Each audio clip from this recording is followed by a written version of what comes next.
Bien, buenas tardes con todos. Vamos a iniciar nuestra sesión de hoy, que es la quinta sesión del primer seminario sobre la filosofía moral de Kant de este 2023. Y nosotros en la sesión anterior habíamos entrado ya, habíamos discutido el acápite que se llama ¿Cómo es posible un imperativo categórico? Y nos quedan dos secciones adicionales del texto de Kant, el tercer capítulo de Kant, sobre el confín, el último confín de toda filosofía práctica, que es un texto,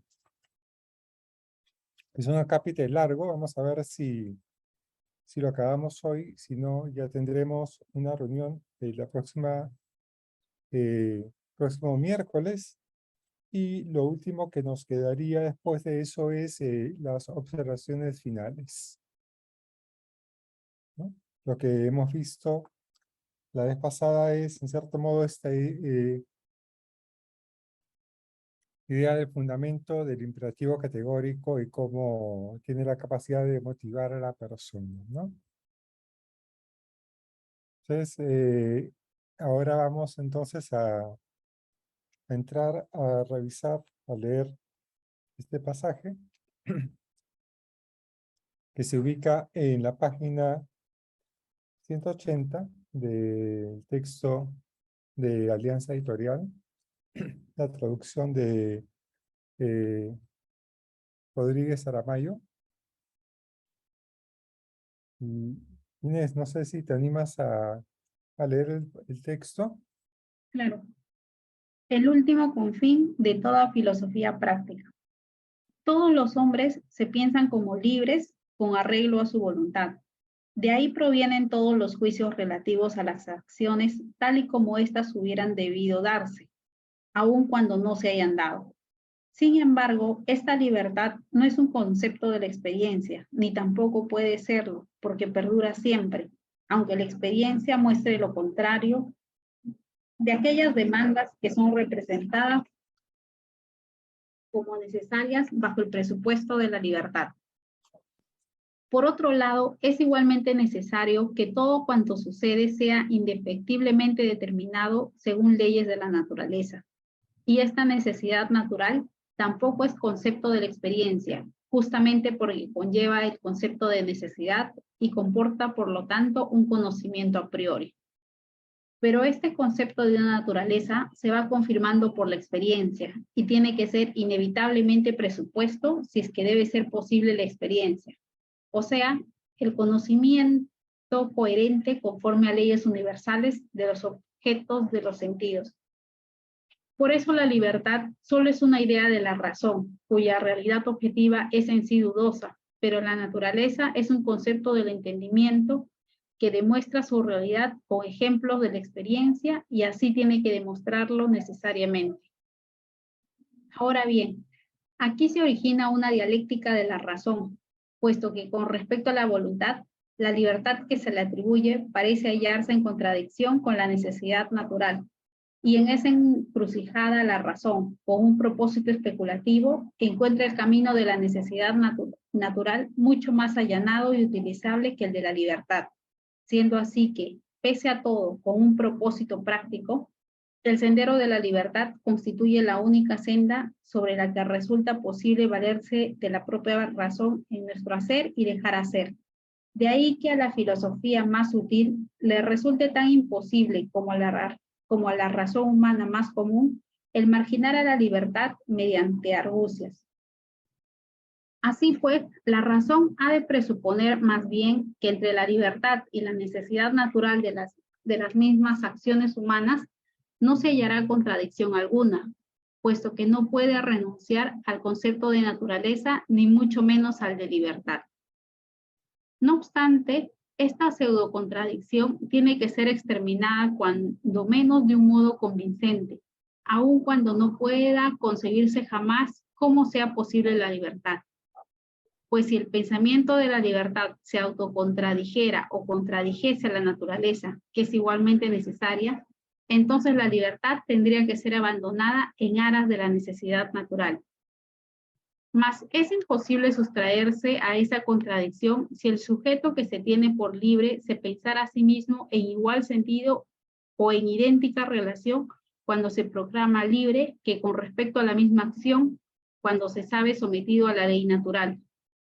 Por eso supone una tarea inexcusable de la filosofía especulativa el mostrar cuando menos que su ilusorio engaño respecto de tal contradicción estriba en que pensamos al hombre en muy otro sentido y relación cuando le llamamos libre que cuando le consideramos en cuanto parte de la naturaleza como sometido a las leyes de ésta, y que ambas cosas no solo pueden muy bien darse juntas, sino que también han de pensarse como necesariamente conciliadas en el mismo sujeto, porque de lo contrario no podría indicarse motivo alguno por el cual debiéramos atosigar a la razón con una idea que, aun cuando pueda asociarse sin contradicción con otra suficientemente acreditada, nos enreda pese a todo en un asunto que pone en serios aprietos a la razón dentro de su uso teórico.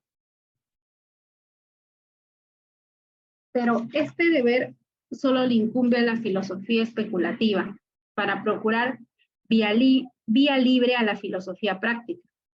Así pues, no queda al antojo del filósofo, si quiere suprimir esa ilusoria contradicción o dejarla intacta, pues en este último caso, la teoría sobre este particular sería un bonum vacans, del cual con todo fundamento puede tomar posesión el fatalista, tras expulsar a toda moral de una propiedad pretendidamente suya que posee sin título alguno. Sin embargo, todavía se puede decir que sea aquí donde comienza el confín de la filosofía práctica, pues arreglar este litigio no es algo que le corresponde en modo alguno a la filosofía práctica, sino que ésta solo exige de la razón especulativa que ponga término a este desacuerdo en que se enreda ella misma con las cuestiones teóricas, para que la razón práctica tenga paz y seguridad frente a las agresiones externas que pudieran disputarle el suelo donde ella quiere edificar.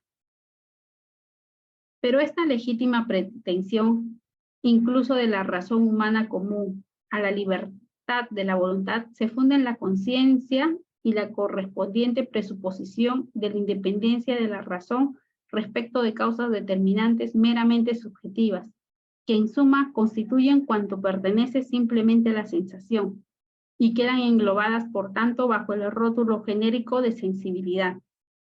El hombre que se considera de tal modo como inteligencia se sitúa merced a ello en un orden de cosas diferentes y en una relación de muy otra especie con los fundamentos determinantes, cuando se empieza como inteligencia dotada de una voluntad y por consiguiente de causalidad que cuando se percibe como un fenómeno en el mundo sensible, lo que también es de hecho, y somete su causalidad a leyes de la naturaleza según una determinación externa, pero enseguida se da cuenta de que ambas cosas pueden tener lugar al mismo tiempo, e incluso habría de ser así, pues no entraña la menor contradicción el que una cosa inmersa en el fenómeno, lo cual pertenece al mundo sensible, esté sometida a ciertas leyes, respecto de las cuales ella misma sea independiente como cosa o ser en sí.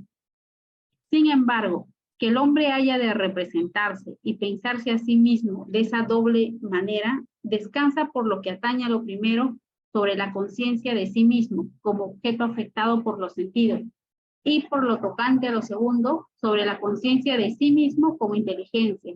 Esto es como independiente de las impresiones sensibles en el uso de la razón, o sea, como perteneciente al mundo inteligible.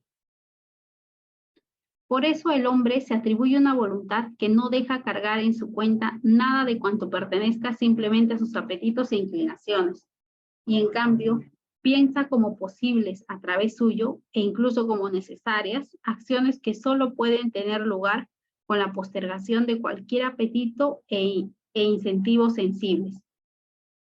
La causalidad de tales acciones está en él como inteligencia, así como en las leyes de los efectos y acciones con arreglo a los principios de un mundo inteligible, del cual acaso no sabe nada más que dentro de dicho mundo la ley es dada exclusivamente por la razón, por una razón ciertamente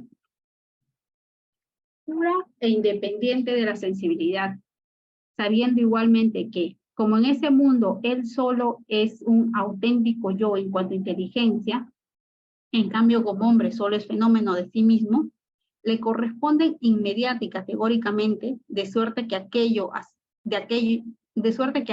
lo cual le incitan inclinaciones e impulsos, toda la naturaleza del mundo sensible, no puede causar quebranto alguno a las leyes de su querer en cuanto a inteligencia, hasta el punto de que no se responsabiliza de esas inclinaciones e impulsos y no los imputa a su auténtico yo, esto es, a su voluntad, aunque sí se responsabilice de la indulgencia que pueda prodigar hacia ellas, cuando les otorga un influjo sobre sus máximas en detrimento de la ley racional de la voluntad. Al adentrarse en un mundo inteligible por medio del pensar, la razón práctica no traspasa sus confines, pero sí lo hace cuando pretende intuirse o sentirse dentro de dicho mundo inteligible. Lo primero solo es un pensamiento negativo con respecto al mundo sensible, según el cual este último no da ninguna ley a la razón en la determinación de la voluntad, y solo es positivo en este único sentido, que esa libertad en cuanto a determinación negativa va unida al mismo tiempo con una capacidad positiva e incluso con una causalidad de la razón a la que nosotros llamamos una voluntad, capacidad para obrar de tal modo que el principio de las acciones sea conforme a la modalidad esencial de una causa racional, es decir, a la condición de que la validez universal de la máxima sea homologable con la de una ley.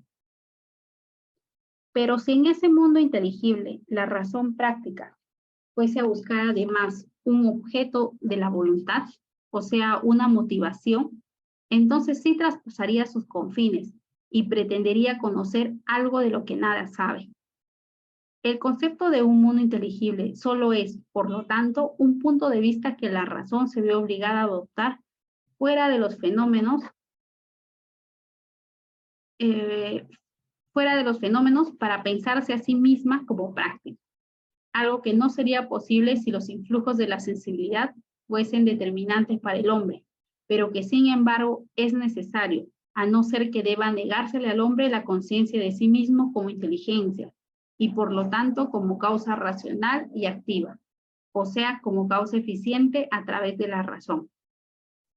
Este pensamiento acarrea sin duda la idea de un orden y una legislación distintos a los del mecanismo natural que se halla en el mundo sensible, lo cual hace necesario el concepto de un mundo inteligible, esto es, el conjunto de los seres racionales como cosas en sí mismas.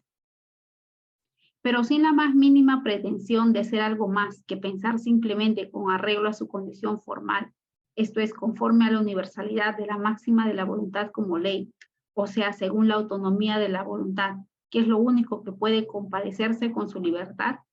En cambio, todas las leyes que están determinadas en torno a un objeto proporcionan una heteronomía que solo se halla en las leyes naturales y solo puede concernir al mundo sensible.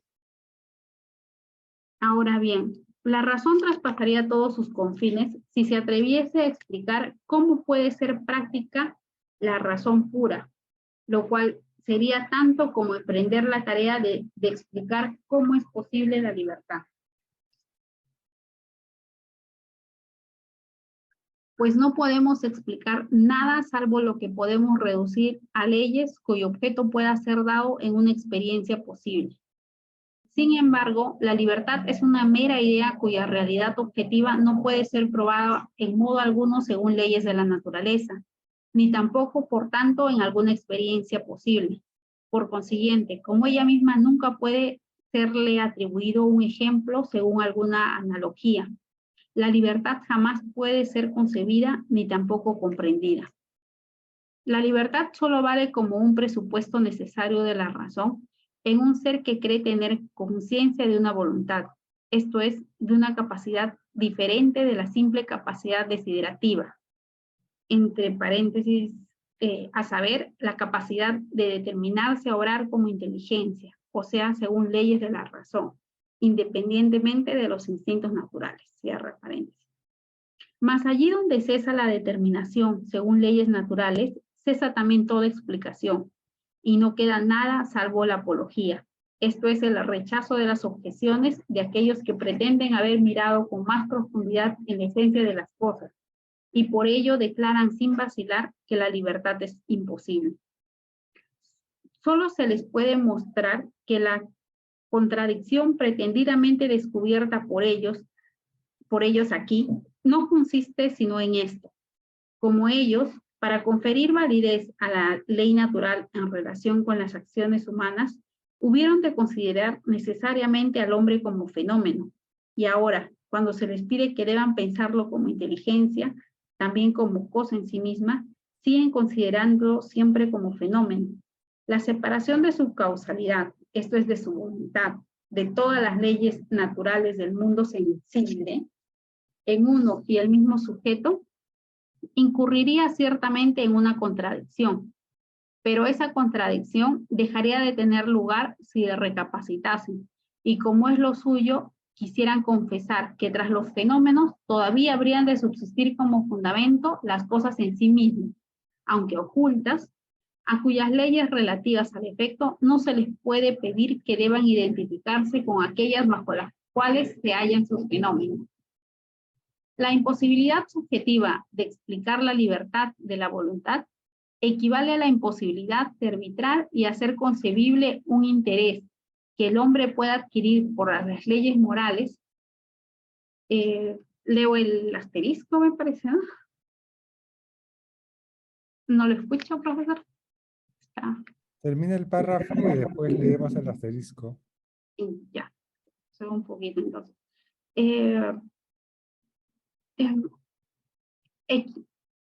La imposibilidad subjetiva de explicar la libertad de la voluntad equivale a la imposibilidad de arbitrar y hacer concebible un interés que el hombre pueda adquirir por las leyes morales. Sin embargo, el hombre adquiere de hecho un interés por ello, y a los rudimentos de tal cosa dentro de nosotros los llamamos sentimiento moral, al que algunos han hecho pasar falsamente por la pauta de nuestro enjuiciamiento moral, toda vez que ha de ser visto más bien como el efecto subjetivo que la ley ejerce sobre la voluntad, algo para lo que tan solo la razón introduce fundamentos objetivos. Hay un asterisco en interés y abajo dice, interés es aquello por lo que la razón se hace práctica, es decir, se vuelve una razón que determina la voluntad. Por ello, solo respecto del ser racional se dice que adquiere un interés por algo, mientras que las criaturas irracionales solo sienten impulsos sensibles. La razón solo adquiere un interés inmediato por la acción cuando la validez universal de la máxima de dicha acción supone un motivo suficiente para determinar a la voluntad.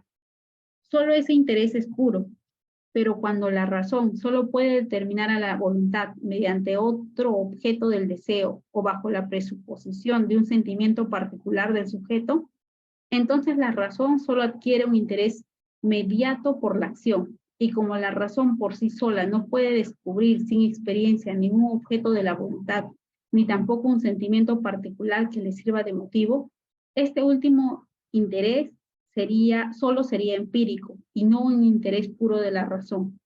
El interés lógico de la razón de promover conocimientos nunca es inmediato, sino que presupone propósitos de su uso. Y hay un, ¿cómo se llama? Un pie de página que es el 24, que es el traductor, que es una ¿Verdad? referencia de la crítica de razón práctica. De repente, y si lo lees, podríamos tener más datos. Sí, hay un pie de página en leyes morales y abajo indica, el interés moral supone un interés de la simple razón práctica que sea puro e independiente de los sentidos. Una máxima solo es genuinamente moral cuando descansa sin más sobre el interés que se adopta en el cumplimiento de la ley. Crítica de la razón práctica. Para querer ese deber ser, que tan solo la razón prescribe al ser racional afectado sensiblemente, a la razón le hace falta sin duda una capacidad de infundir un sentimiento de placer o de complacencia en el cumplimiento del deber, o sea, una causalidad de la razón para determinar la sensibilidad conforme a sus principios. Pero es completamente imposible comprender, esto es, hacer concebible a priori como un simple pensamiento, el cual no entraña dentro de sí nada sensible, engendre una sensación de placer o displacer, pues esta es una peculiar especie de causalidad respecto de la cual, como de cualquier causalidad, no podemos definir a priori nada en absoluto, sino que acerca de ella hemos de interrogar a la experiencia. Sin embargo, como ésta no puede presentarnos ninguna relación de causa-efecto, sino entre dos objetos de la experiencia, pero aquí la razón pura debe ser la causa de un efecto que ciertamente se halla en la experiencia merced a simples ideas, entre paréntesis, que no proporcionan en modo alguno ningún objeto para la experiencia. Entonces, la explicación de cómo y por qué nos interesa la universalidad de la máxima como ley, o sea, la moralidad, es totalmente imposible para nosotros los hombres. Lo único cierto es que dicha ley no tiene validez para nosotros porque interese, pues esto supone heteronomía y dependencia de la razón práctica respecto de la sensibilidad, es decir, de un sentimiento que estuviese a su base, con lo cual la razón práctica nunca podría ser legisladora en términos morales, cierra paréntesis, sino que interesa porque vale para nosotros en cuanto hombres, toda vez que ha surgido de nuestra voluntad como inteligencia, y por lo tanto ha emanado de nuestro auténtico yo.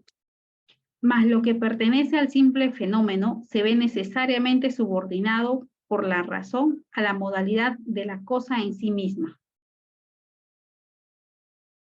Así pues, la pregunta sobre cómo sea posible un imperativo categórico puede ser contestada en tanto que pueda indicarse el único presupuesto bajo el cual es posible dicho imperativo, a saber, la idea de la libertad, e igualmente en tanto que pueda comprenderse la necesidad del mencionado presupuesto, lo cual resulta suficiente para el uso práctico de la razón.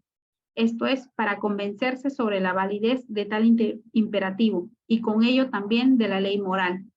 Si bien cómo sea posible ese mismo presupuesto es algo que jamás se deja comprender por ninguna razón humana. Sin embargo, al presuponer que la voluntad de una inteligencia es libre, su autonomía es un corolario necesario, en tanto que única condición formal bajo la cual puede ser determinada dicha voluntad.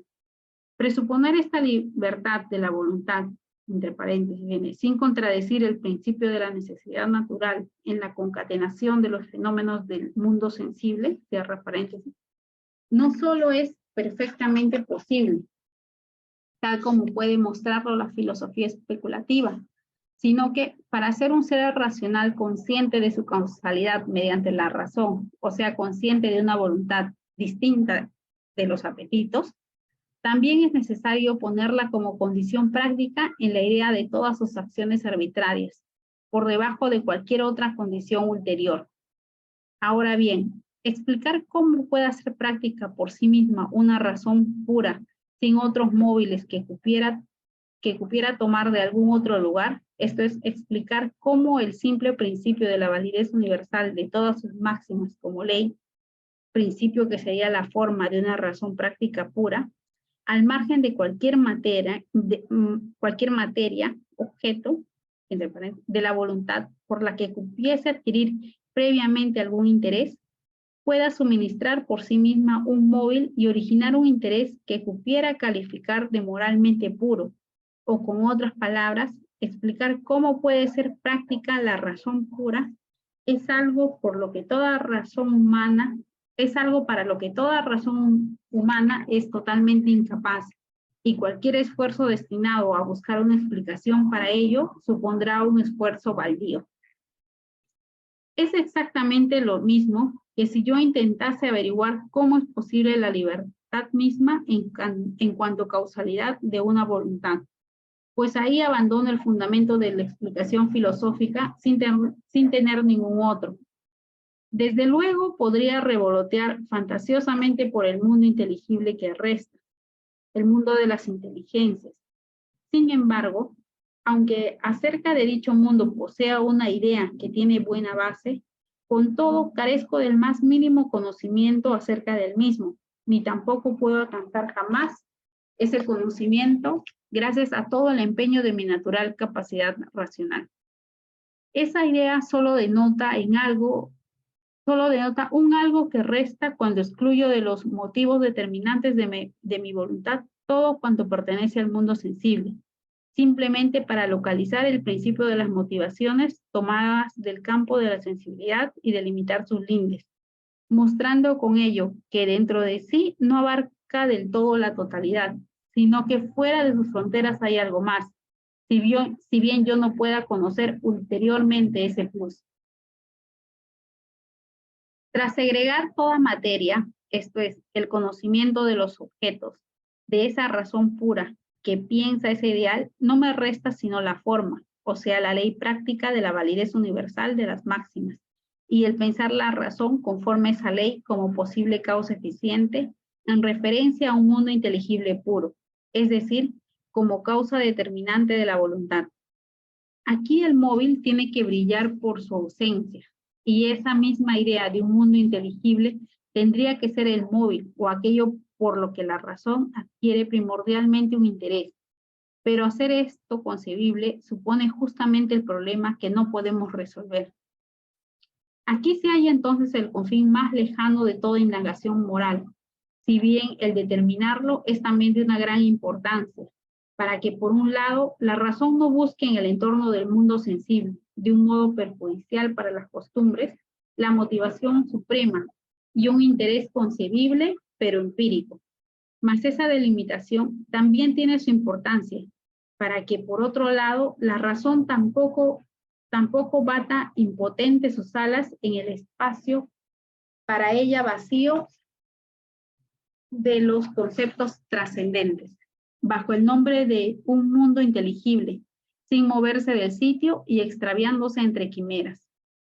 Por lo demás, la idea de un mundo inteligible puro, entendido como un conjunto de todas las inteligencias al que pertenecemos nosotros mismos en cuanto seres racionales, entre paréntesis, aunque por otra parte seamos al mismo tiempo miembros del mundo sensible, sigue persistiendo siempre como una idea útil y lícita al efecto de una fe racional, aun cuando todo saber tenga su término en los confines de dicha idea, para producir un vivo interés por la ley moral dentro de nosotros, gracias al magnífico ideal de un reino universal de fines en sí mismo, seres racionales, al cual nosotros solo podemos pertenecer como miembros, cuando nos cuidamos de proceder según máximas de la libertad, como si fueran leyes de la naturaleza.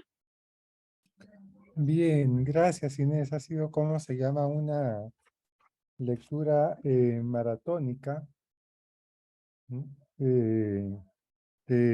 Alcanzaríamos un vaso de agua, pero Rappi llegaría demasiado tarde, me imagino. Eh, pero bueno, veamos un poco qué es lo que está pasando aquí, digamos, ¿no? Que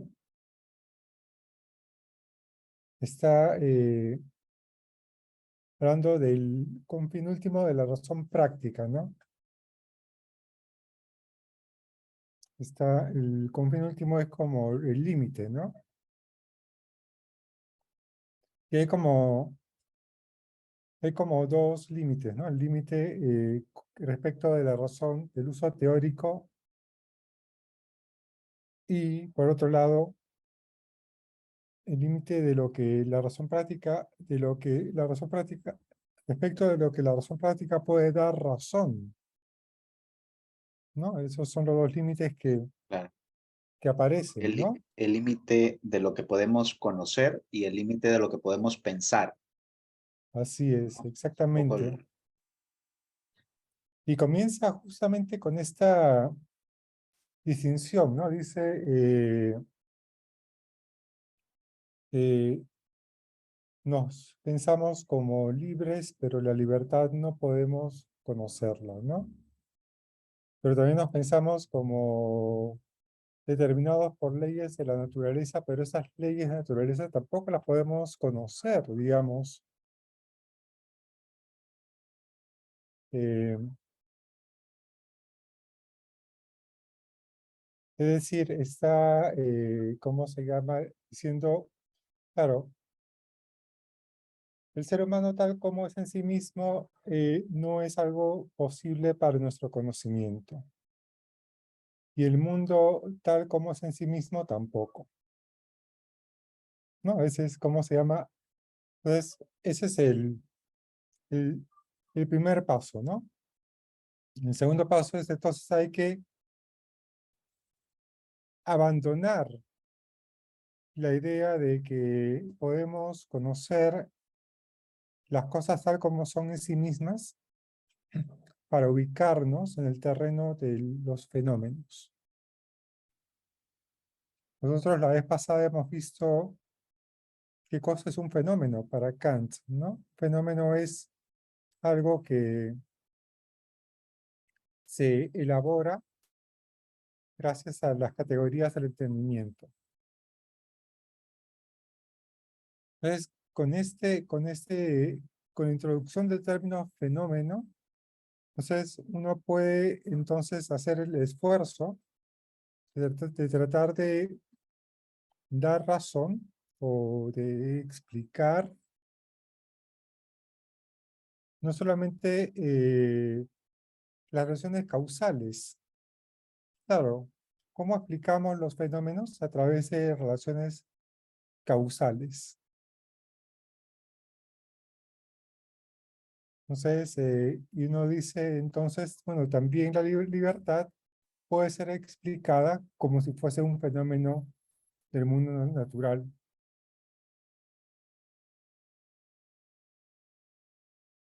Lo que dice Kant, ese es el segundo error.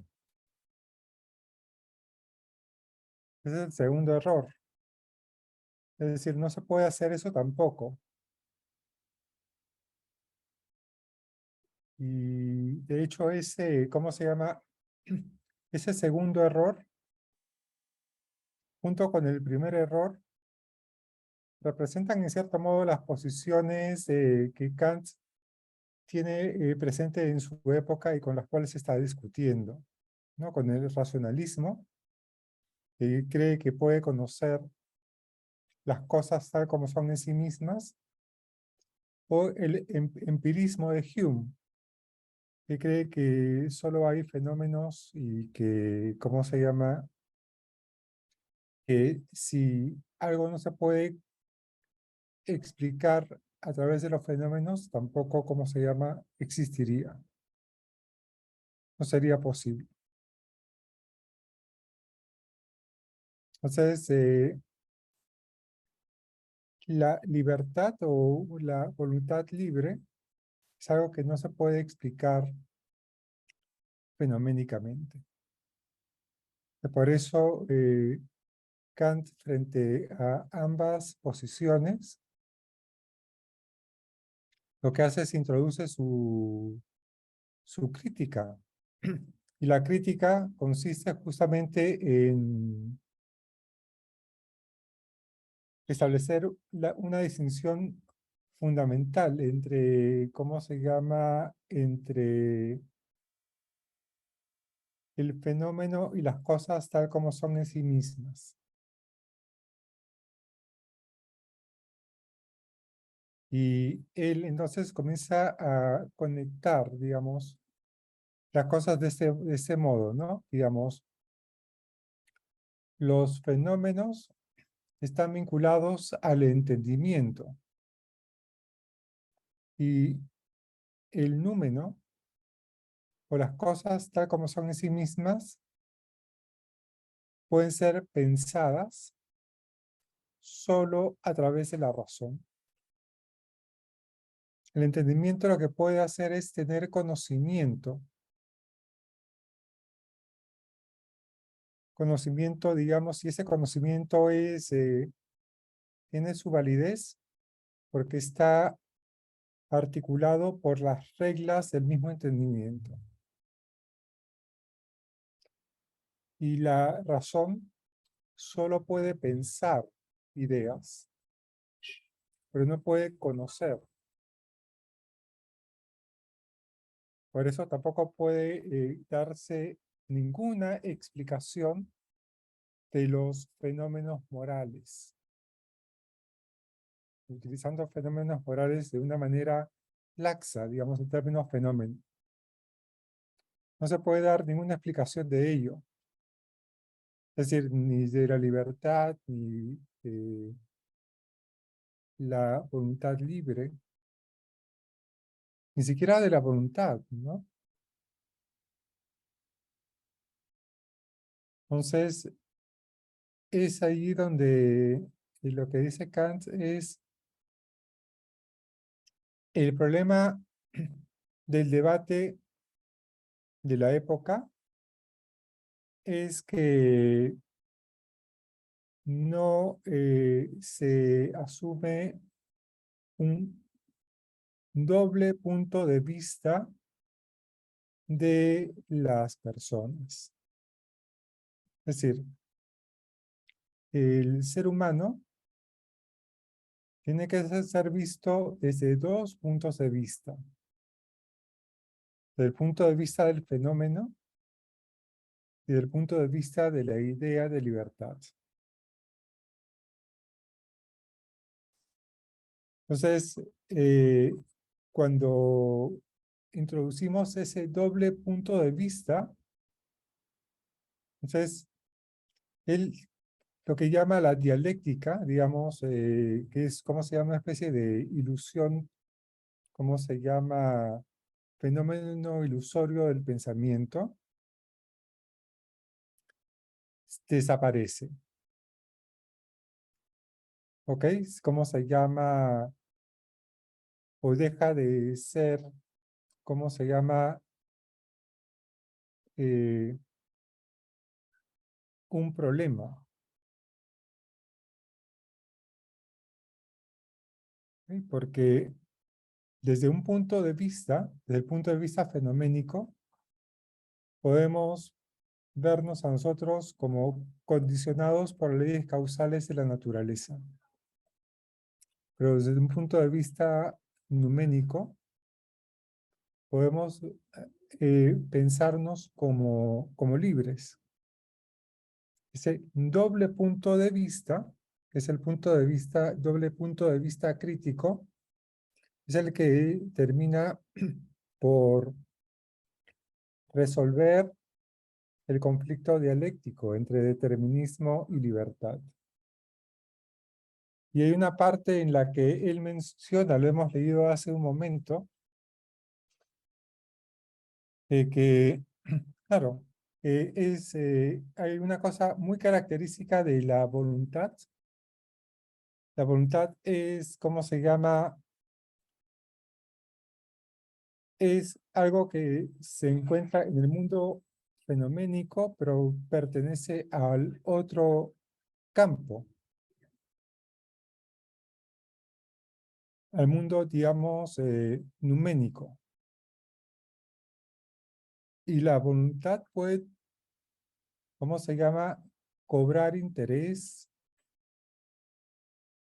por las leyes de la razón, o puede cobrar interés por, por seguir cierto tipo de reglas fenoménicas. Es decir, seguir los apetitos o cosas por el estilo, ¿no? Entonces,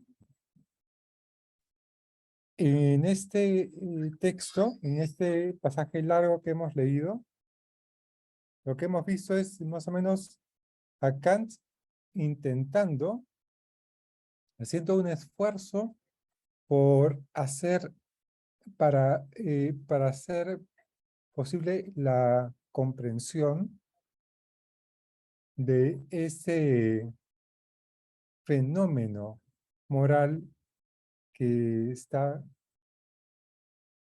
apareciendo, ¿no? Es decir, ¿cómo se llama?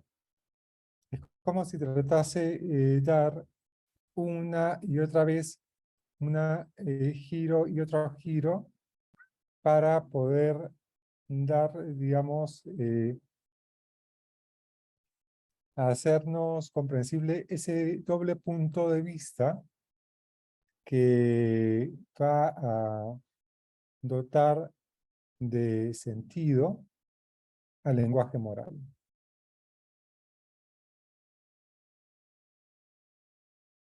Y por eso él dice, claro, el primer punto de vista es el punto de vista de las explicaciones. Esta parte ha sido pues muy aprovechada por la filosofía contemporánea, digamos. Y el segundo punto de vista es el punto de vista de las ideas de la razón. Hoy en día normalmente se suele utilizar el término el punto de vista de las razones. Campo de las razones. Desde Sellars en adelante, ¿no? ¿Cómo se llama? Se habla del espacio de las razones.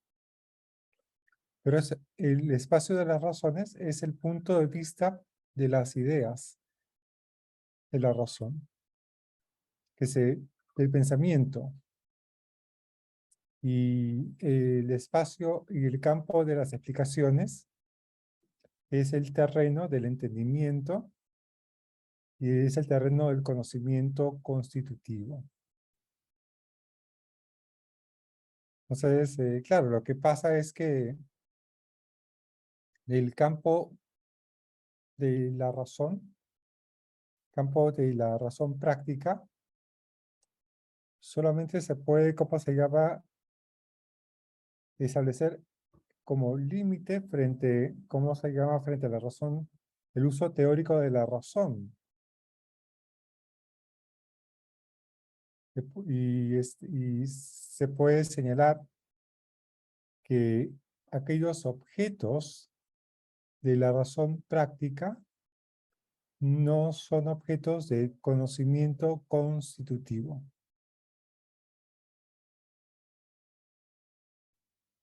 Aunque sí ofrecen reglas seguras. Por eso hay, por ejemplo, Carla Bagnoli, quien habla de conocimiento práctico. Pero es una forma muy sui generis de examinar, de zanjar con lo paradójico que puede parecer.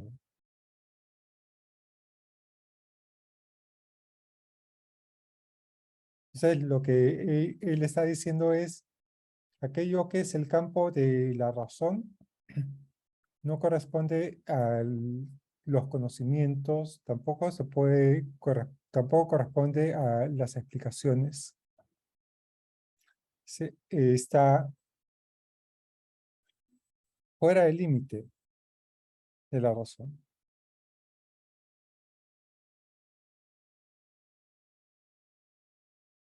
Y cómo se llama, y simplemente son como presupuestos necesarios para poder dar razón del imperativo categórico y de las obligaciones morales, ¿no? Es como si uno se preguntase, ¿es posible todavía seguir hablando en términos de imperativos categóricos, de obligaciones incondicionales, sin comprometerse con la idea de libertad? Imaginémonos que de pronto eh, eh, nos encontramos en un mundo donde los seres humanos están completamente determinados por condicionamientos causales. Tiene sentido todos los fenómenos morales, es decir, las obligaciones morales, ¿tienen sentido? Obviamente no. Y por eso es necesario, digamos, es una idea necesaria.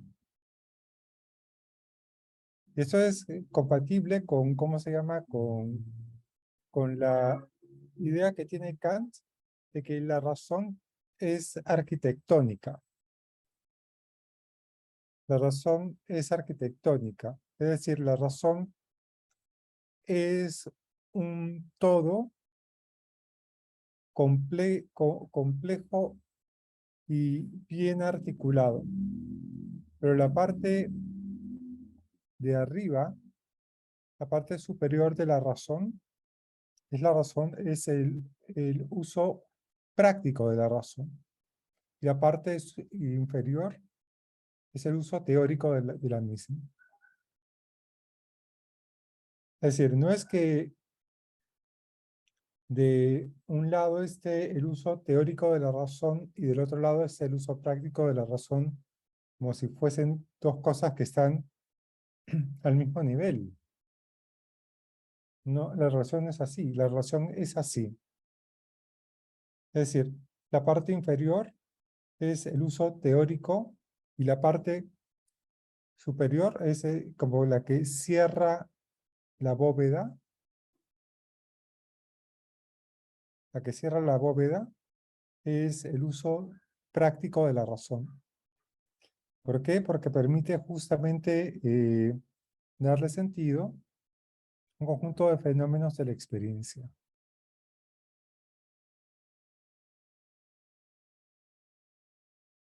Ese es el juego que está apareciendo, digamos. Lo que pasa es que aquí Kant ya se ha despachado con todo, ¿no?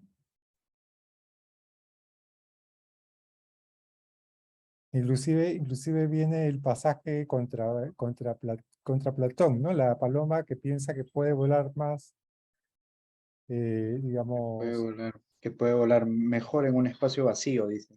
así es, sin resistencia del aire. Ah, sí. Y la idea de la fe práctica, ¿no? Eso ¿Qué es significa? interesante, o sea, que acaba la explicación y empieza la apología, ¿no? Eso se parece mucho a este pasaje con el que abre también la crítica y que lo toma de Montaigne, ¿no? He tenido que, ¿cómo era? Reducir He espacio tenido que limitar el espacio del conocimiento para abrirle, no, colocarle límites al conocimiento para abrirle espacio a la fe. a la fe, pero ahí no está hablando pues ¿no? del sentimiento religioso, ¿no? Sino la fe racional, ¿no? Ujú. Y fe racional es esto, para Kant es esto, es decir, fe racional es la idea de que los hombres son libres en un sentido muy particular porque la libertad ni se puede conocer, ni se puede explicar, ¿no? Ni se puede dar ninguna razón teórica de ella. Entonces solamente queda, ¿no? La fe, pues, ¿no? Espacio para la fe, ¿no?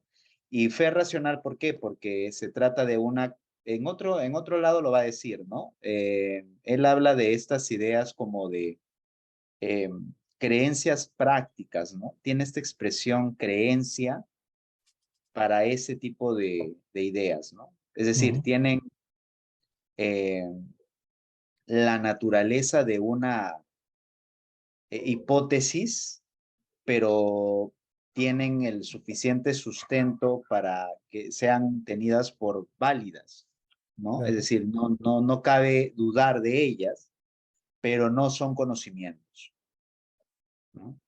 Claro, es como si los agentes tuviesen que comprometerse con esas ideas. Pero yo diría más, yo diría que es como que no hay forma de no comprometerse. Ujú. Es como por eso es Claro. que ya en la crítica de la razón práctica, de frente empieza con el hecho de la razón, ¿no? Porque parece un hecho, pues. En verdad, yo creo que sobre este asunto se sigue pensando hasta ahora de muchas maneras, ¿no? Por ejemplo, cuando Taylor abre su texto sobre las fuentes del yo, él empieza haciendo una crítica a lo que él llama el reduccionismo naturalista, ¿no? El reduccionismo naturalista es una especie de cientificismo biologicista que quiere reducir las respuestas morales en el ser humano a condicionamientos biológicos evolutivos, ¿no? Entonces lo que él dice es, claro, son tan básicas las respuestas morales que uno puede considerarlas o considerar que una parte de ellas está como implicando las vísceras, ¿no? Es decir, una parte muy instintiva en el ser humano. Claro, esa cosa tan básica, ¿no? Y por eso es que hay toda una rama de la ciencia que tiene esa pretensión, ¿no? De intentar explicar las reacciones morales en clave natural.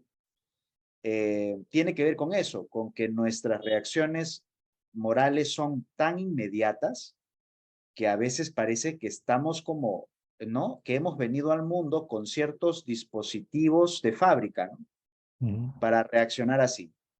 Pero no es así, pues, ¿no? Sino que lo que necesitan son ideas prácticas para que completes realmente ¿no? Por lo menos una explicación más o menos plausible de qué cosa pasa ahí, ¿no? Yo normalmente cuando empiezo la clase bueno, alguna clase para explicar esto, lo que digo es, claro, imaginemos que estás caminando por una calle y de pronto te cae un balón en la cabeza. Entonces les pregunto, ¿te molestas con el balón o qué cosa haces? ¿No? Claro, entonces me dicen, no, pues con el balón no, porque el balón no se mueve por propia voluntad.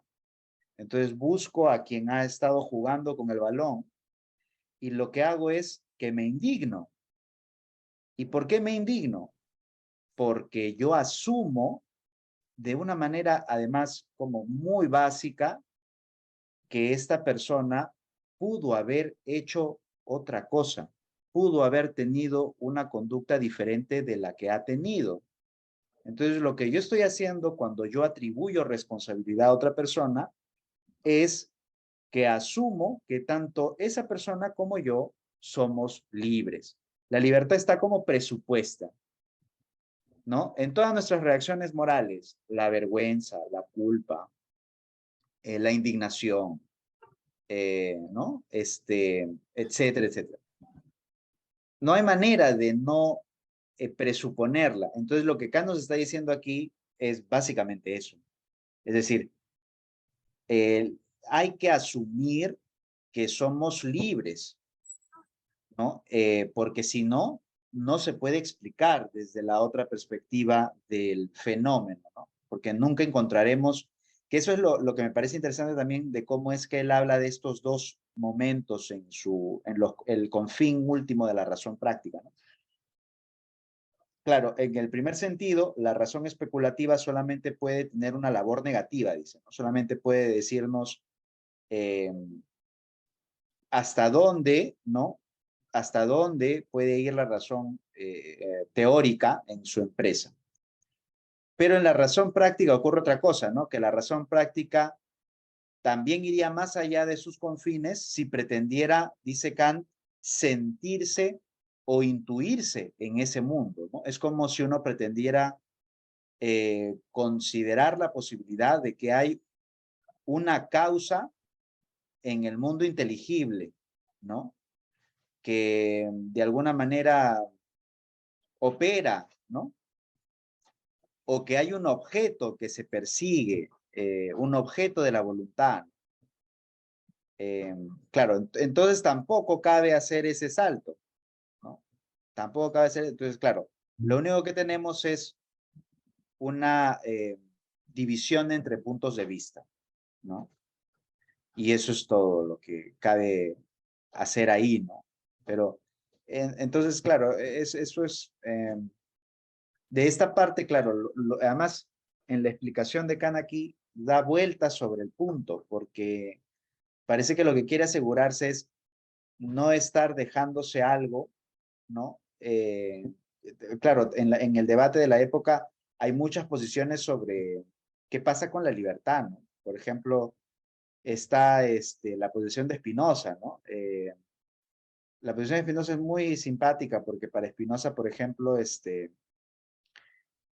claro, él piensa, así como eh, la, él utiliza una metáfora muy singular, ahora mismo no la recuerdo exactamente, pero él dice, imaginemos un componente que viaja por el flujo sanguíneo, imaginemos que tuviera conciencia, dice algo así, ¿no? Este componente creerá que se mueve voluntariamente en el sentido de la corriente sanguínea. ¿Por qué? Porque no tiene la perspectiva de todo el cuerpo, ¿no? Entonces, claro, para Spinoza la libertad es eso, pues la libertad es una ilusión porque nuestro conocimiento no es el adecuado, pues, ¿no? Pero desde la perspectiva de Dios, ¿no? Desde la perspectiva de la substancia, no hay causa libre, ¿no? Entonces, claro, por eso Kant está tratando de hacer sentido de todas estas diferentes ideas, ¿no? Y por eso enfatiza mucho esto, ¿no? El no saltar por encima de los límites de la razón, bueno, teórica, ¿no? Por un lado, y por otro lado de la razón práctica, ¿no? ¿Qué cosa se puede pensar?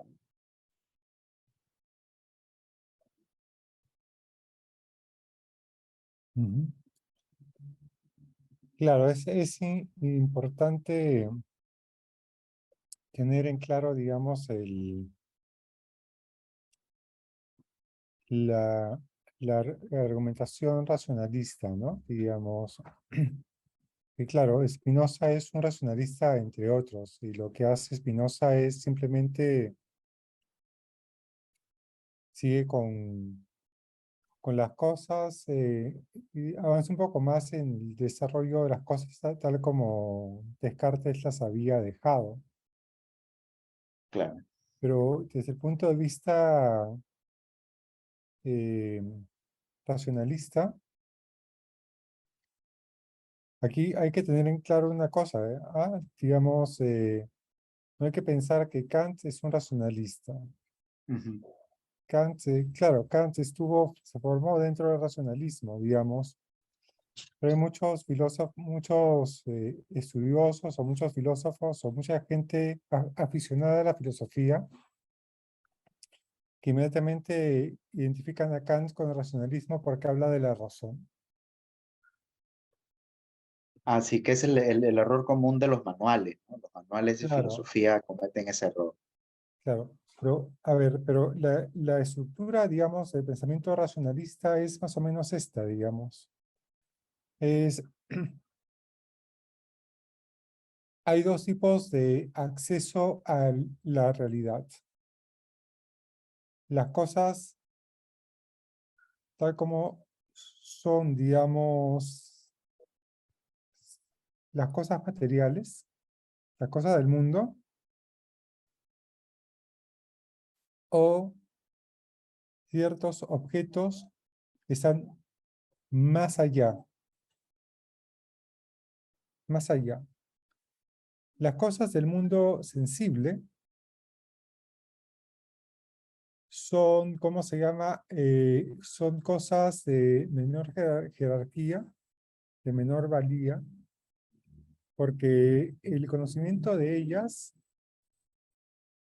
es posible solo a través de los sentidos, pero los sentidos son confusos y opacos. En cambio, aquello que está por encima del mundo sensible, que es el mundo metafísico o trascendente, se puede captar a través de la razón. y la razón capta las cosas de manera clara y distinta. El proyecto de la claridad absoluta de Descartes. Claro, Claro, la idea de buscar conocimientos incorregibles, es la idea, ¿no? Un poco. claro. Y para ello utilizan, por ejemplo, un método muy particular para hacer filosofía, que es el método geométrico. Ah, sí, claro. Están en ese siglo, en el siglo XVII, están obsesionados con las matemáticas, ¿no? Claro, porque el método geométrico es el que da conocimiento seguro. Entonces, allí Descartes, Spinoza, Leibniz están en esa línea. Y después, en el siglo XVIII, Wolff también va a estar en esa línea, en ese carril. Y Kant va a ser formado en esa tradición, Sí, claro. con muchos matices, obviamente. En el siglo XVIII, en la época de Kant, había grandes debates también. Entonces, para los racionalistas, la libertad era algo que se podía conocer a través de la razón. O el alma libre. En el caso, por ejemplo, claro, Ronald ha colocado el caso de Spinoza. Descartes despacha el tema de la libertad Sí, no, rápidamente. no, No se no mete le en da ese mucho. terreno. Pero Leibniz, sí, ¿cómo se llama? Se va a meter en ello. Y va a hacer, ¿cómo se llama? Cierto tipo de malabares para demostrar, bajo los términos de la lógica racionalista, que es posible la libertad. Pero la libertad es un objeto de conocimiento. Además, entre Leibniz y Spinoza había ¿no? Una rencilla, ¿no? No se llevaban bien. No, Spinoza desconfiaba de Leibniz. Sí. Y creo que hay comentarios de Leibniz, porque creo que lo visitó en algún momento y lo dijo, bueno, esta persona es un poco rara, pero además lo dejó perplejos que precisamente ese punto, me parece, ¿no? Que en Spinoza no hubiera libertad, ¿no? No hubiera espacio para la libertad. Eso era una cosa que le preocupó profundamente de su encuentro con Spinoza, ¿no? Claro. Este, Sí, lo que pasa es que, a ver, ¿cómo se llama? El encuentro con Spinoza y Leibniz estaba cargado de varias cosas, ¿no? En primer lugar, Leibniz sabía que Spinoza ya había escrito su ética. ¿Y cómo se llama? Y él quería leer la ética. Y Spinoza no se la quiso mostrar. Por otro lado, Spinoza desconfiaba de Leibniz, porque pensaba que Leibniz era un cristiano ortodoxo. mm, ¿Y cómo se llama? Y a Spinoza ya había tenido problemas con los judíos mm, y estaba teniendo problemas también con los cristianos. Y Spinoza viene de esa tradición que se llama el marranismo, mm. ¿cómo se llama? Que se mueve entre dos mundos y utiliza un lenguaje muy ambiguo, ¿no? Muy, digamos, eh, muy cifrado. Entonces, claro, Spinoza no confiaba en Leibniz, porque además Leibniz era un oficial del Estado. Claro, era funcionario, era diplomático. Era un funcionario público. Claro. Es como se llama.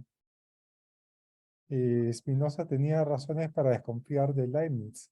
Bueno, cualquiera podría tener razones Para para desconfiar desconfiar de Leibniz. de Leibniz. Sí, sí.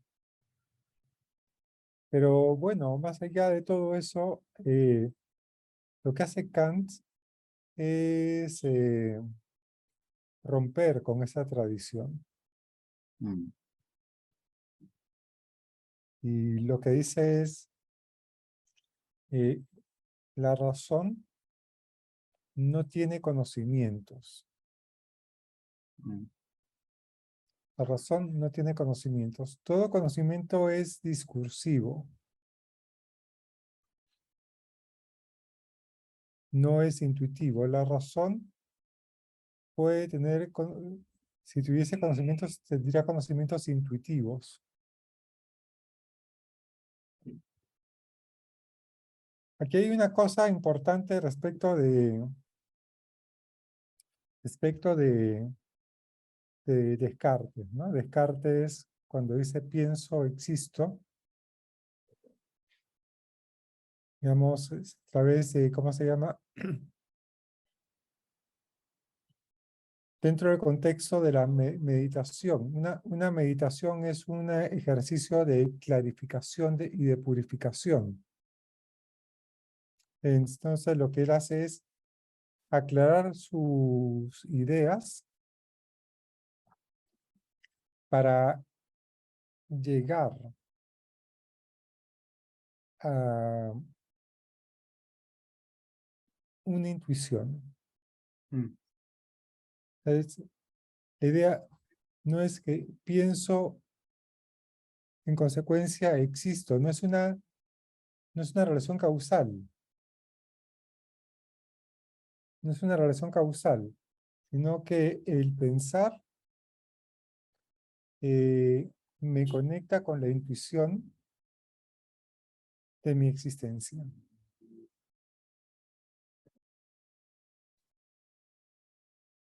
Pero ¿cómo se llama? Es un salto. Es un salto al terreno de, ¿cómo se llama? De el mundo trascendental, ¿no? Digamos,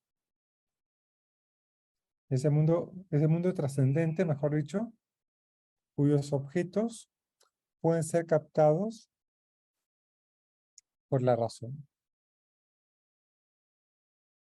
Más o menos la idea es esta, ¿no? Digamos, el mundo trascendente que está más allá de la experiencia, tiene objetos. Y esos objetos, y nosotros tenemos la capacidad de entrar en contacto con ellos porque podemos captarlos a través de la razón. Claro, para Spinoza, para Descartes, tiene que hacer todo ¿cómo se llama? Todo un paso previo, que es demostrar la existencia de Dios y decir, bueno, Dios ha colocado en mí las ideas innatas mm, para poder explicarse cómo yo puedo captar esas ideas. En Spinoza, el asunto ha sido diferente porque para Spinoza partimos, la filosofía es partir del punto de vista de Dios, del punto de vista de la substancia y simplemente derivar.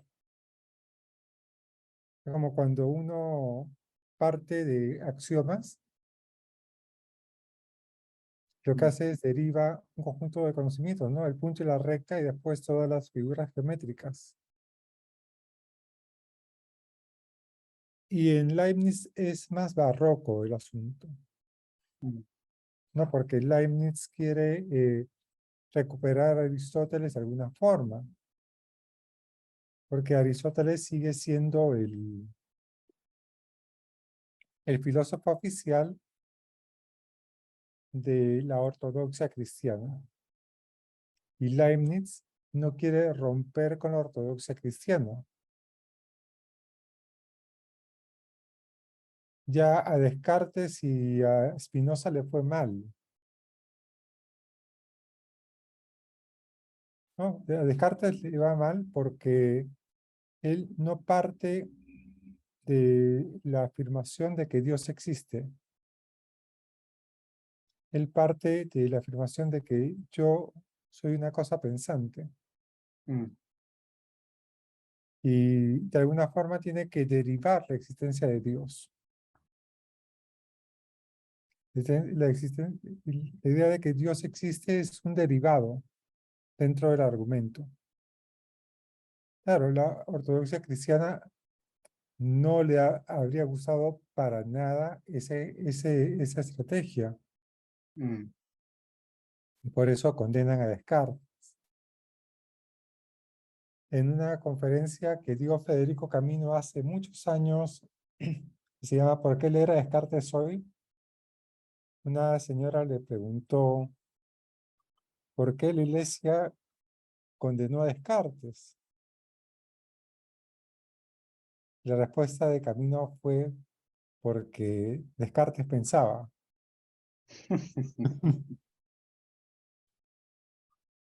claro, Pero sí.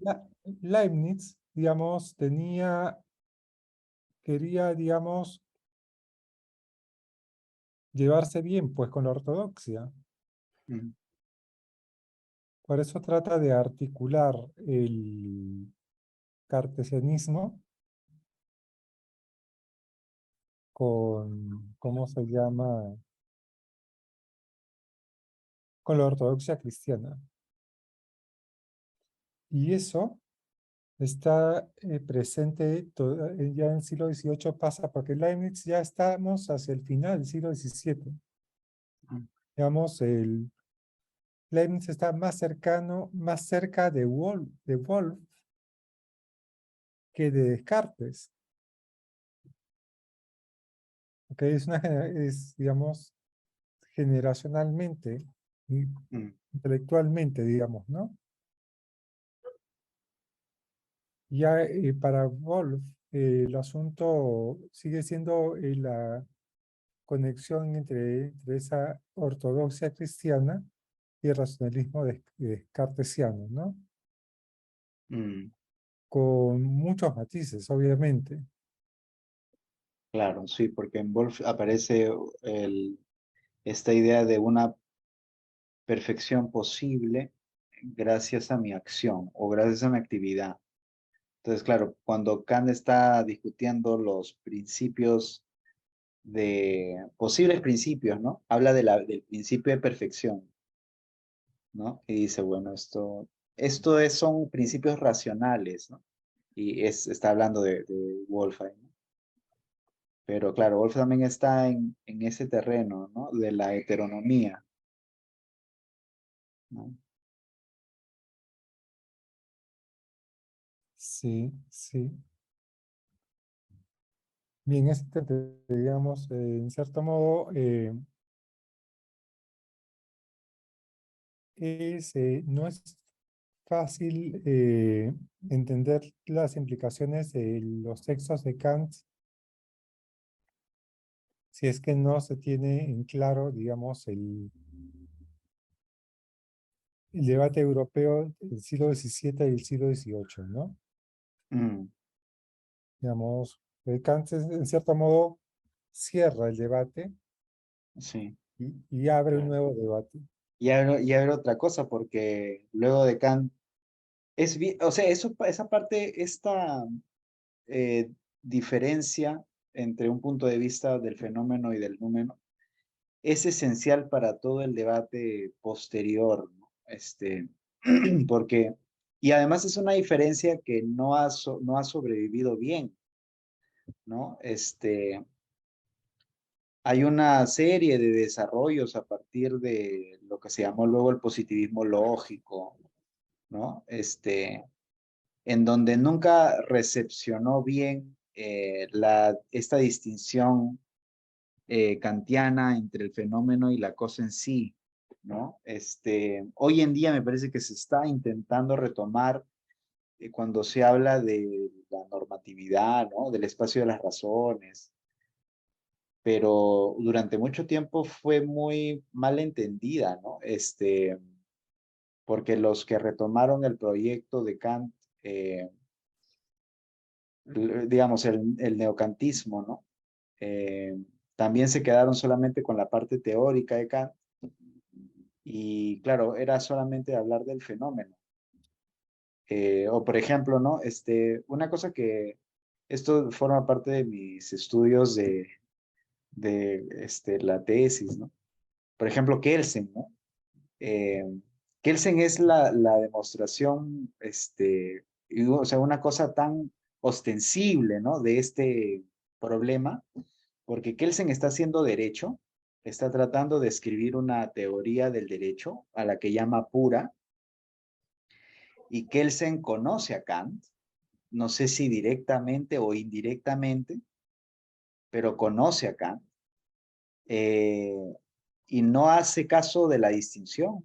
Entonces, para él el derecho puede también, si hacemos una serie de, ¿no? de saltos, de acrobacias teóricas, podemos hacer que el orden legal que pertenece para Kant al orden de la libertad sea un orden científico, ¿no? Y claro, y entonces, claro, esa es una cosa muy interesante, digamos, que también la fenomenología intentó combatir, ¿no? Es decir, claro, con la fenomenología hay otro problema, pero la fenomenología también quiere combatir el que, en términos de Kant, ¿no? Que la razón teórica se coma todo, pues, ¿no? Hay una tendencia ahí a una razón objetivante, ¿no? Que también objetiva al ser humano, ¿no?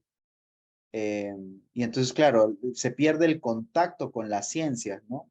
Entonces, todo eso, por ejemplo, esa reacción también tiene que ver con Kant, ¿no? Y con esa distinción. Y cuando, claro, y también el primer Wittgenstein está también ahí, ¿no?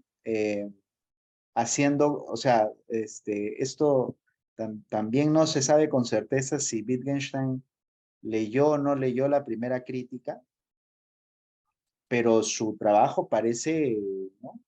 Tener en cuenta los puntos cruciales de la crítica, ¿no? Eh, entonces, claro, esas reacciones que aparecen en la primera mitad del siglo XX tienen que ver con esta distinción, ¿no? Y ya es otro debate, ¿no? Ya no es el debate acerca de cuáles son las capacidades de la razón, sino un debate acerca de eh, qué significa, ¿no? La actividad de la razón, en cierto modo, ¿no? Cómo hay que pensarla eh, y claro, cómo hay que pensarnos nosotros también, ¿no? En relación con esa actividad, ¿no?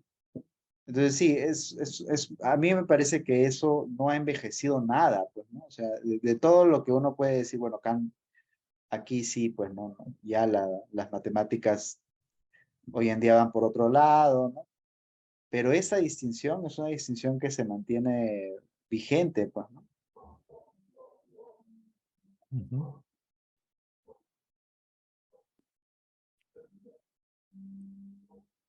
Profesor, una consulta. ¿Me escucha? Sí, sí, Inés. Pensé que había perdido conexión. Eh, ya, la moralidad kantiana yo también antes lo veía como solamente legislación universal y hasta en el curso anterior que tuvimos, ¿no? Se me quedaba como eso, como solamente, puramente metaética, ¿no? O un metanivel, mejor dicho. Ujú. Sin embargo, ahora yo creo que cogería la forma o el esqueleto de las particularidades. Sin embargo, no cogiendo los detalles, ¿no es cierto? Solamente quedándome con la pura forma. Pero no podría prescindir para hablar de la moralidad kantiana ya de eso, ¿no? De las particularidades así en la forma más general o amplia. Quería saber si esto es correcto y por otro lado preguntarle sobre la legislación universal. Esta que puede ser, que tiene que ser encontrada por todo ser racional, como hemos visto, y que emana además de la propia voluntad. Quería saber si no podría desarrollarse también esta razón, ¿no? O sea, por lo que hemos estudiado parece que no, parece que es casi imposible, pero, pero no puede también tener no sé, grados de movilidad en tiempos así amplios, históricos, ¿no? Como poder comparar no sé, la razón de un Homo sapiens y la razón de acá a 2000 años o 3000 años. Mm. Ya, bien, a ver, ¿cómo se llama? Claro, Kant está,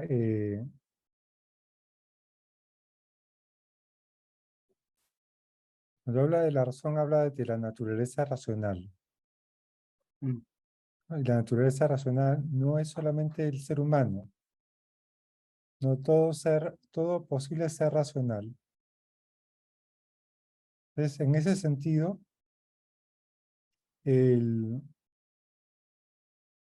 Kant entiende el desarrollo del género humano como un desarrollo hacia la razón, no un desarrollo de la razón. Es decir, no es que en el despliegue de la humanidad la razón va evolucionando, sino que más bien la evolución humana, el desarrollo humano, supone un acercamiento cada vez más, digamos, eh, fuerte hacia las exigencias de la razón, que son las exigencias de cualquier ser racional. Entonces, ¿cómo se llama? No hay algo así como una especie de desarrollo de la razón. Eso sí está en, ¿cómo se llama? En Hegel, digamos. En Hegel hay una especie de la razón a través de la dialéctica hegeliana va, ¿cómo se llama? Va abriéndose paso. Va tomando conciencia de sí misma. Amigo, en Kant no, la razón es algo que está allí y que nosotros nos acercamos a ella. La desarrollamos en nosotros, pero lo que desarrollamos en nosotros es nuestra capacidad de ser seres racionales, pero no desarrollamos la razón como tal. Y la otra cosa es que para Kant, si eso es así, la razón sigue siendo las pautas que la razón produce, que son las leyes morales, son universales.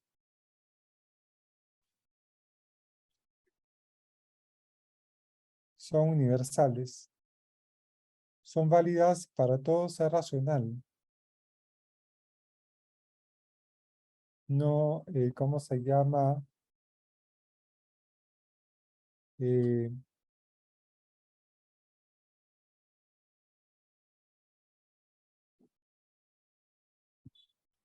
claro, pueden tener un contenido, pero lo que vale de ellas es la forma, que es, ¿cómo se llama? La que se expresa en la primera formulación.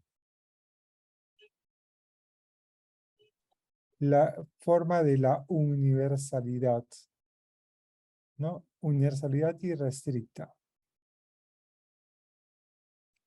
Que es válida para, actúa de forma tal que puedas querer que tu máxima se convierta al mismo tiempo en una ley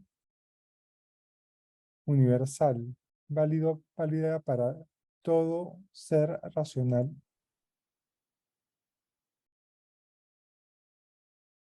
No para todo ser humano. Claro.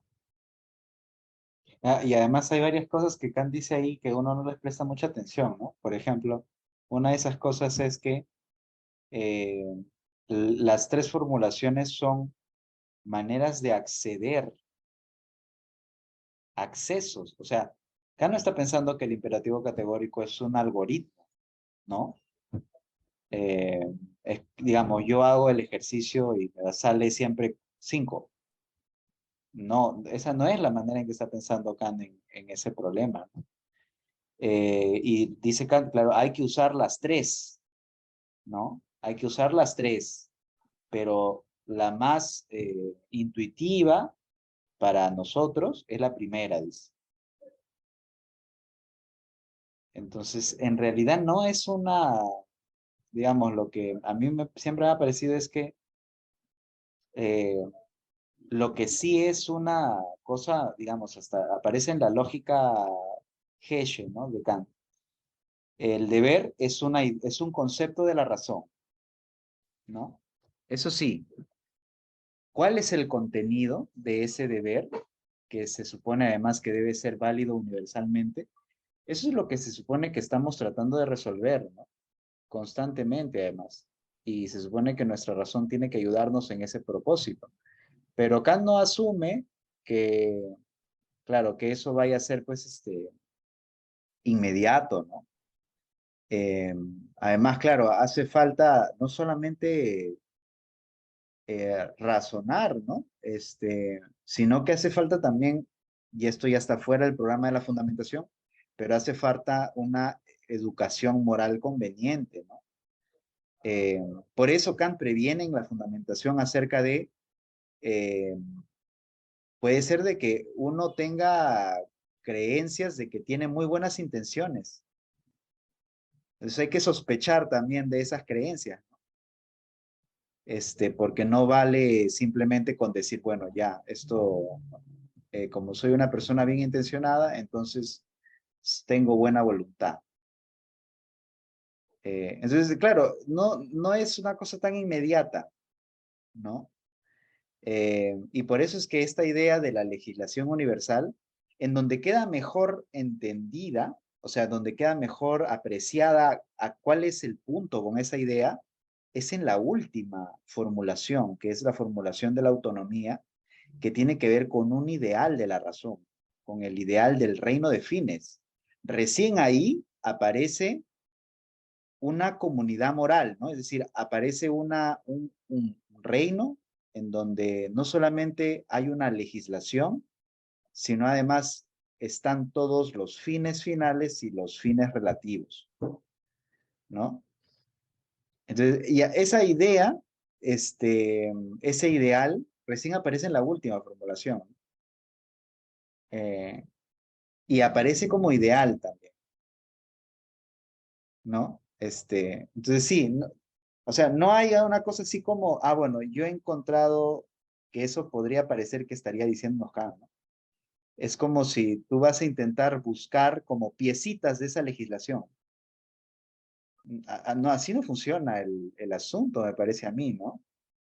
Este, Claro, lo que pasa es que, a ver, me da la impresión que tu pregunta, Inés, tiene que ver con la pregunta, ¿se puede hacer de Kant un contextualista, digamos, de alguna forma? Y la respuesta es no, digamos. mm, Eh, los kantianos contemporáneos, como Scanlon o cómo se llama, Honor O'Neill o Rainer Force, ellos sí, digamos. Sí o sí, ¿cómo se llama? El intercambio de razones toma en cuenta los elementos del contexto. Pero para Kant, no, digamos. Para Kant, lo que aparece es, como ha dicho Ronald muy bien, es la legislación moral es algo a lo que no podemos acceder, porque es algo que no se puede explicar, Mm, ¿no? ¿Cómo es y qué cosa es? Pero podemos, ¿cómo se llama? Acceder a la intuición de alguna forma, darnos una idea a través de las formulaciones del imperativo categórico. Y la tercera formulación, como lo ha señalado Ronald con claridad, desemboca en un ideal, ¿no? El ideal del reino de los fines. ¿Y qué cosa es un ideal para Kant? Un ideal es, ¿cómo se llama? Es la concreción de una idea. claro, Tenemos la idea de la libertad, tenemos el ideal del reino de los fines. Así como tenemos la idea de la sabiduría, tenemos el ideal de cómo se llama del sabio. El sabio, el Sócrates,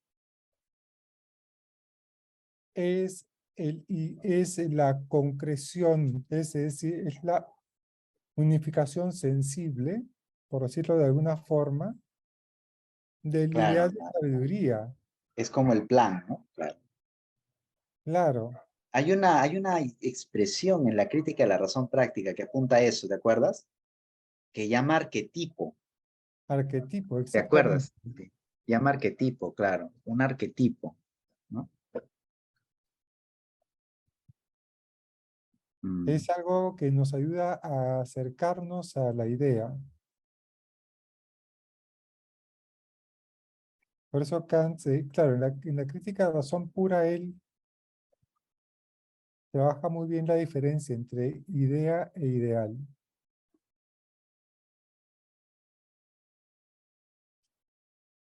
Y igual, por ejemplo, ¿cómo se llama? La santidad, la idea de santidad es una cosa y el hombre santo, digamos, el Cristo, es el arquetipo de la santidad.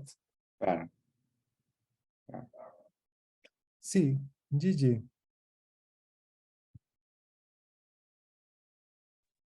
Profesor, o sea, la libertad en Kant es una idea y no una facultad humana, o no entendí muy bien, porque si sería una facultad humana, eso nos ayudaría a la razón práctica a buscar esto de la moralidad, ¿no es cierto? Pero si es una idea, entonces no llega a facultad, o sea, no entendí muy bien, creo. A ver, ¿cómo se llama?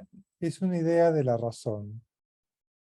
La facultad es la facultad del, ¿cómo se llama? Del Del querer. querer, sí, facultad del La querer. facultad del querer es la condición que hace posible la voluntad. O, de cierto modo, es la que brota la voluntad humana. Sí, claro. Y uno puede conectar su voluntad a leyes de la libertad o a leyes de la naturaleza. Entonces, ¿cómo se llama? La libertad no es una facultad, sino que es una idea por la cual la voluntad puede cobrar un interés. Pero la voluntad también podría interesarse, cobrar interés, tender o orientarse por condiciones fenoménicas, por sus apetitos, por ejemplo. Entonces, ¿cómo se llama? Sé que debo, ¿cómo se llama? Sé que debo de cumplir con mis exigencias,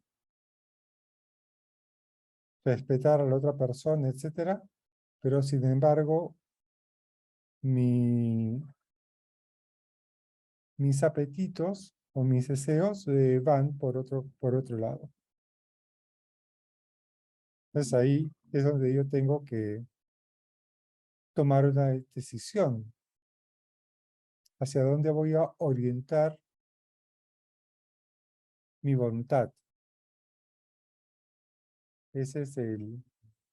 Entonces, cuando yo oriento mi voluntad hacia el respeto de la otra persona, entonces me oriento mi voluntad hacia la libertad. Ese es el razonamiento, ¿no?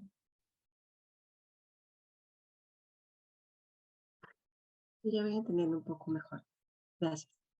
Entonces, de otro modo, tu pregunta tiene que ver cómo es posible que actuemos libremente.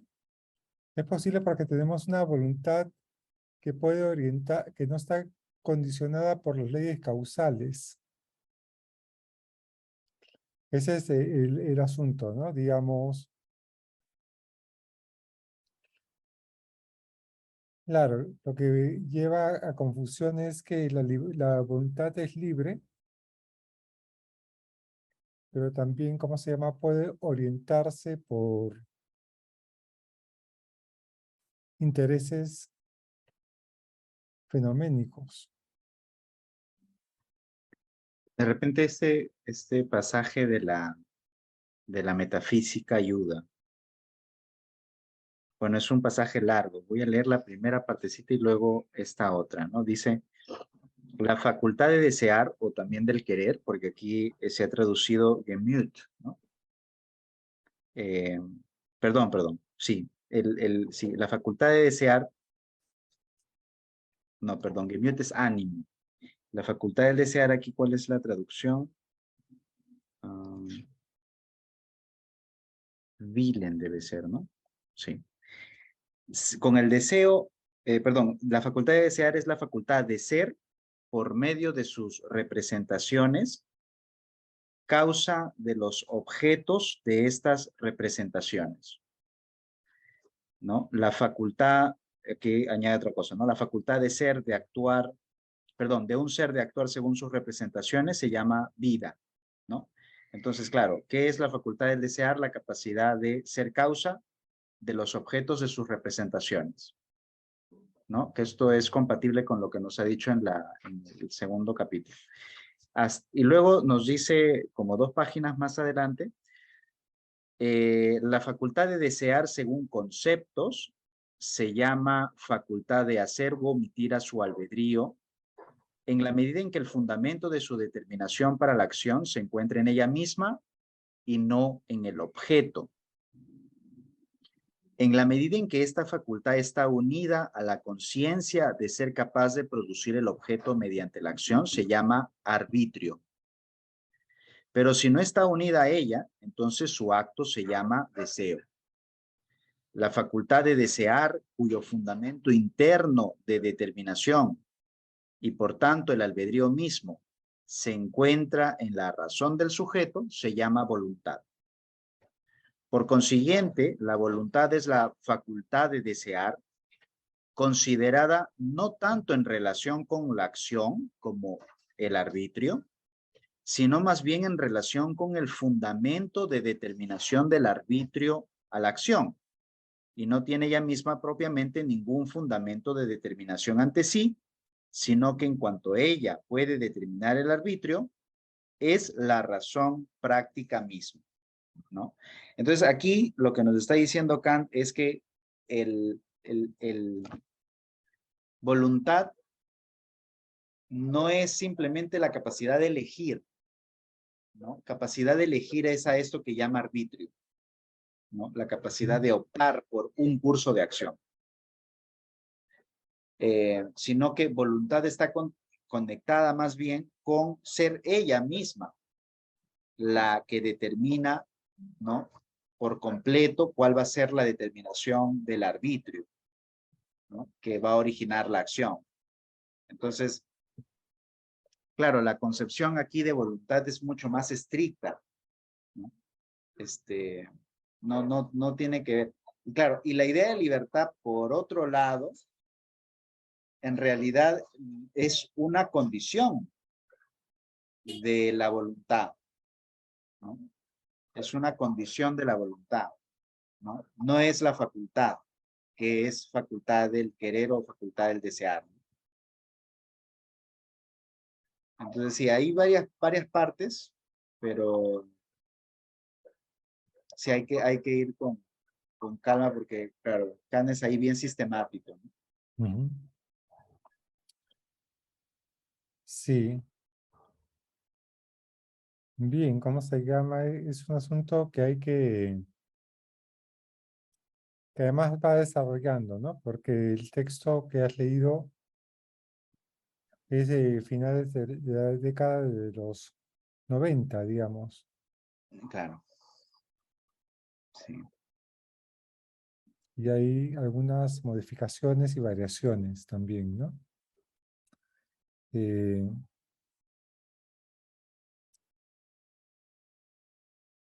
pero sí, lo que queda claro es que la libertad no es una facultad. Lo que es la facultad es la facultad de desear, ¿no? Claro, facultad de desear en el sentido más elemental. Y además, Kant es ahí bastante como riguroso porque eso es una cosa que aparece en la crítica de la razón práctica también, ¿no? Es la facultad de ser la causa de los objetos de ciertas representaciones, ¿no? En la crítica de la razón práctica dice, ¿no? En este famoso pasaje, eh, ¿qué cosa es, ¿no? La razón práctica, ¿no?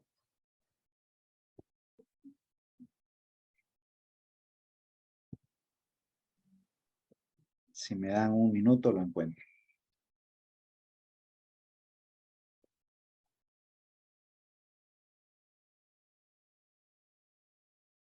Profesor, mientras tanto, a ver, la felicidad es un deber también, ¿no es cierto? Por lo que hemos visto. Entonces, forma también parte de la legislación universal. Eh, procurarse, digamos, la felicidad por causas, digamos, por medios morales, digamos, ¿no? Ujú, Y comprometerse con la felicidad de los demás, digamos, también es, por medios morales, también es, ¿cómo se llama? Es un deber, ¿no? Es un, y que él va a llamar después deberes de virtud, ¿no? ujú. A ver, encontré el pasaje. A ver, Dice, esto es de la crítica de la razón práctica. Empieza así: el uso teórico de la razón se ocupaba de objetos de la mera facultad de conocer, ¿no? Ahí habla de facultad de conocer, ¿no? Facultad del querer, facultad de conocer. Y una crítica de la razón respecto de ese uso se refería en principio solo a la facultad pura del conocimiento, puesto que esta facultad hacía nacer la sospecha, confirmada posteriormente, de que se perdía fácilmente más allá de sus límites entre objetos inaccesibles o incluso en conceptos contradictorios. Con el uso práctico de la razón ocurre ya algo distinto. En este, la razón se ocupa de los fundamentos que determinan la voluntad, la cual es la facultad o de producir objetos correspondientes a las representaciones, o por lo menos de determinarse a sí misma, es decir, su causalidad a la realización de esos objetos, sea o no suficiente la facultad física, porque en él la razón puede al menos llegar a determinar la voluntad y siempre tiene realidad objetiva en cuanto se trata solamente del querer, ¿no? Entonces, claro, nuevamente, ¿no? La facultad dice, o de producir objetos correspondientes a las representaciones, o de determinarse a su realización, a la realización efectiva de esos objetos, ¿no? Entonces, ¿a qué se refiere? Claro, se refiere a la representación, por ejemplo, ¿no? Yo, se me antoja comerme un helado de fresa. Entonces yo me doy a mí mismo una regla, ¿no? Para procurarme ese objeto del deseo, ¿no? Si quiero comer un helado de fresa, debo ir ¿no? a la tienda y comprarme. Entonces la facultad del querer sería, para Kant, en corto, la causalidad en relación a la representación de tales objetos, ¿no? Por eso es que Kant aquí es muy recursivo, ¿no? Necesariamente media una representación, que es una regla, ¿no? Y eso es la facultad del querer. Ujú. Bien, bien. Claro, todo eso es algo que hay que ir desarrollando más, ¿no? Digamos, Kant ha ido pensando y desarrollando, digamos, paulatinamente, ¿no? Mm. Eh, ¿Qué les parece si nos quedamos aquí? Y la próxima sesión, próximo miércoles, cerramos ya el texto y hacemos un comentario, ya comentarios globales del mismo, para poder, ¿cómo se llama? Para poder verlo en su totalidad. Bueno, Ya. Chao, gracias. Bien, gracias listo. Inés, y gracias Gigi. Nos Nos vemos vemos. la próxima semana. Un abrazo. Chao, chao. Chao.